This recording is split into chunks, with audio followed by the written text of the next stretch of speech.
রাতের বেলা সে মোবাইল দেখতেছে, মোবাইলের মধ্যে সে একটু খারাপ দৃশ্য দেখাচ্ছিল।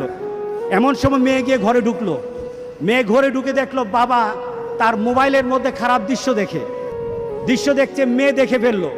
মেয়ে তখন বাবাকে বলল, একটা শব্দ বলেছে, লজ্জা করে না বাবা? মেয়েটা ঘরে চলে গেল। সেই বাবা যন্ত্রণায় ভুগতে আরম্ভ করলো, আরে আমার মেয়ে দেখে ফেললো, আমার মেয়ে কি কথাটা বলেছে, লজ্জা করে না বাবা? সে লোকটা অফিসে চলে গেল, অফিস করতেছে, কিন্তু আর ভালো লাগে না। মেয়েটা কি বলেছে, লজ্জা লাগে না বাবা? কিন্তু মেয়েটার যন্ত্রণায় সে হার্ট ফিল করলো। মেয়েটা এরপরে মারা গেল। বাবা যখন বাড়িতে ফিরে আসলো, বাবার মাথাটা নোয়া, লজ্জিত একটা মুখ। এখনই আমার মেয়ের সাথে দেখা হলে আমার কানে বাজতেছে, আমার মেয়ে আমাকে বলেছে, লজ্জা লাগে না বাবা? আমি কিভাবে আমার মেয়ের সামনে যাব?